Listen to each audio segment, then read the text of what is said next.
Hey, what's up, shot makers? It's Rob here again, and today I got my guest Mark Winston B-Ball. I know y'all check him out on IG. Mark, tell the people about yourself, man. Yeah, so I grew up originally near the border of Mexico, so right on the border of Texas. But I really fell in love with basketball at a young age. Just grew up watching the San Antonio Spurs play back in Tim Duncan era, Tony Parker. So that's really actually how I fell in love with the game. But I really didn't have that many resources down there. There was a few resources I had, but there was only one trainer that really helped me enable and make my game better because I really wasn't that good at basketball even starting out. And that's what I tell a lot of younger kids that even come to me and like, hey, I don't know how to develop, but I'm like, you have to really take it a day at a time and really push Yeah, yourself. I sucked at basketball like 11 years old. Everybody has their own timing, but I went up to one of my trainers and he really pushed me and kept me going because when I started, I couldn't dribble basketball. And so, yeah, so that really was to happen. And then I just started progressing over the next few years.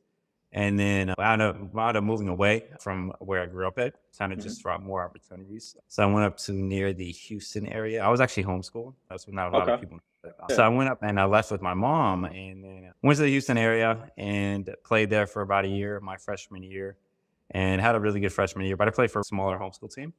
And hmm so I really was trying to still get my name out there for colleges, even though being a freshman. So I Yeah. went out there freshman year, played, and then the freshman season, I just went up to a lot of exposure camps, went and played a lot, different camps here and there, playing AAU, etc. And I really actually started to get my name out there. I was playing really well. I feel like I was developing well too. And coming into my sophomore year, I was actually ranked in the state of Texas. I was excited for the year, sophomore year.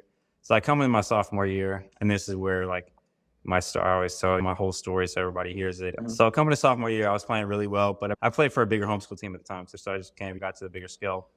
And then I wound up getting sick. I was in the hospital for like a month and a half. In the beginning, I didn't know what was going on. And then I found Yeah. out I was diagnosed with something called ulcerative colitis, which is a lot of people know what Crohn's disease is. Oh, Inflammatory yeah. bowel. Yeah, so I lost 50 Yeah. pounds. I was in the hospital. I went from like getting recruited by a few smaller D1s to not playing in the whole season. I didn't play the rest of the season. I hmm was out, came back in like February. I tried to get back. I couldn't play because I had no muscle, literally. So that was unfortunate. I was like 16-year-old kid at the time.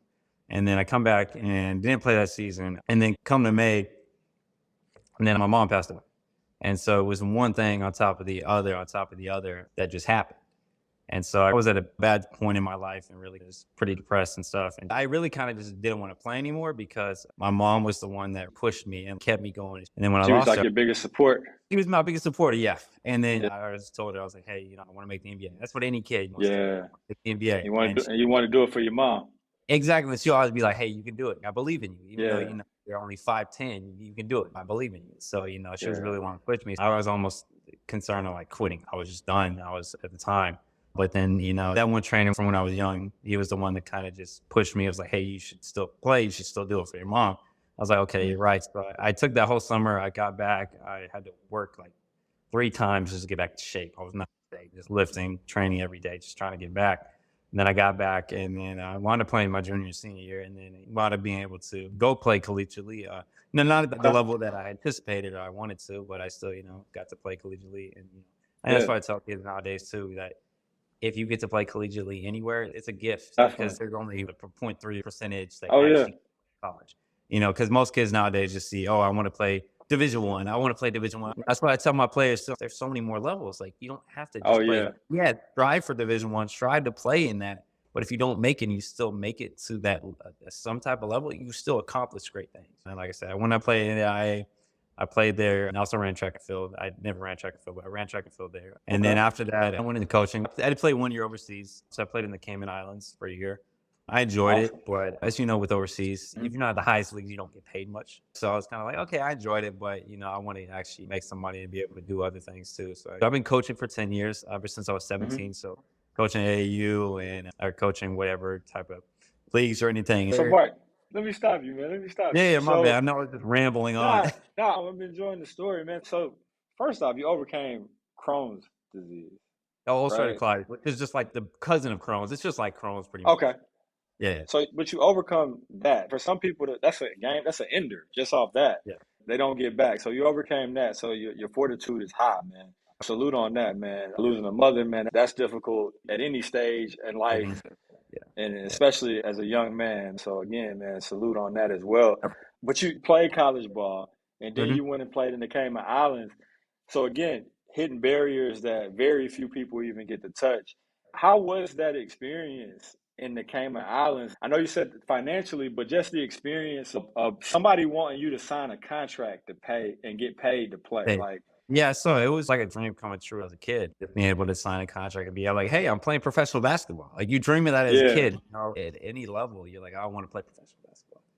Okay, I didn't make the NBA, but I still got to do that. And just being in a foreign country and just being able to experience that and experience what is living like in a different country and how the people are. Most people in America are just used to the United States, but now how life is out there, and really open your eyes to see how it is in a different country, and how some people have it all and some people don't have anything. But so a for lot of sure. people, especially a lot of people in different countries, are still grateful for what they have. And even the kids, I did a lot of like camps down there too that I worked with, and just how much those kids just loved playing the sport. They didn't Yeah, have the facility, they didn't have the best basketballs, but they just loved playing it, and they yeah, just wanted to be playing basketball. So I was like, it really took a step to take, so for me to take a step back, I was like, okay, wow, these kids, they don't have a ton of stuff, but they love playing the sport and they love what they have. And every day I'm like, I want this, I want that, I want more, I want. They just how in their yeah, mindset. I'm just like, if they can be like that, then why can't I think differently? So for sure. And then so you transition after that into coaching. yeah, So so how? I've always coached. So like when I got out of college, I coached at a prep school. This was before COVID. I got out of college in 2020. I coached at a prep school. And then after that, I played and then came back and coached again. And then I came up to Oklahoma, and then now I'm in Oklahoma. I said I would never move to Oklahoma, but here I am.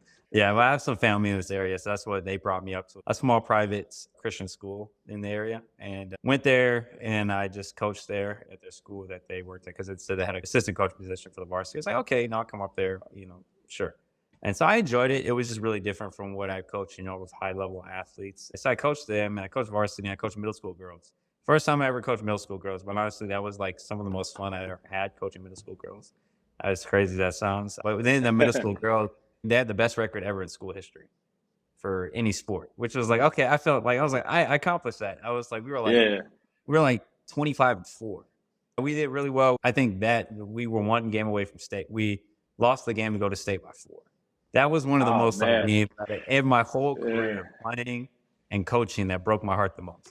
Because I saw these middle school girls just crying in the locker room. I was like, okay, they Oh really yeah, man. I cared know. about it. Guys, kids, high school and stuff, they wouldn't be crying. They were just, oh, well, Yeah. and I was like, that was one of the games that I was like, okay, that was one of the toughest losses because I coached so hard in the game. It's just, sometimes you come up short. Um, Yeah. and then Yeah. now I transitioned over to a big public school. It's a 6A school, which is, was one of the biggest schools. And 6A is the biggest in Oklahoma, just like Texas. But you're in Atlanta, so I don't know how Atlanta works with it. I think we go as high as 7A out here. It's called Bartlesville High School. That's where I'm at. It's going to be an interesting year. It's going to be kind of a growing year and working with Yeah. the kids. We had a 5-star, but our 5-star left and went to a prep school for his last year. So Okay. we lost him, which is a huge blow because Yeah. he could drop 40 or 50 in every night if he wanted to. But I wasn't here. I didn't coach him. Yeah. Hey man. So now I met you because of your content Yes. and the content that you deliver on social media, man. Yeah. So what sparked that? Yeah, becoming a content creator. So that started back in when I was at the prep school. I know you know who Devontae Friga is, right? Yeah. I don't know him super Okay. well. And I went to a park run. I played against him, and I brought up some of my kids from a prep school. So I brought up went to a park run, but I had 7-footer, I had 6'7", I had 6'6", and like 6'5", and me at a park run. Oh And wow. these were dudes that like one dude is like 6'5", had a 40-inch vertical, and like the other 7-footer could play. So I brought all these dudes out. We mopped and we played Friga and we beat Friga. And so then we got connected. I got connected with Friga after, and then I was talking to him and stuff. And he's like, "Hey man, you should try making content." And I was like, "Okay." He's like, "Just try your coaching. Just go with your coaching, right? Just try making Yeah. documentary type stuff." So I tried documentary type stuff. It was working. Like people liked it. People really enjoyed it. And I was like, "Okay, I kind of like this. I enjoy this. It's kind of fun." And so I started doing that, and I did it for a while. And then the season ended, came, and I was like, "I don't know what to do. I don't know what to make anymore." And I literally took a whole year off. And I had some stuff happen, and I kind of just was like, okay, I need to take some time off. I didn't make any content for a year. I moved back up here. So after I played and stuff, I moved up here, and then I was like, hey, I want to start making content again.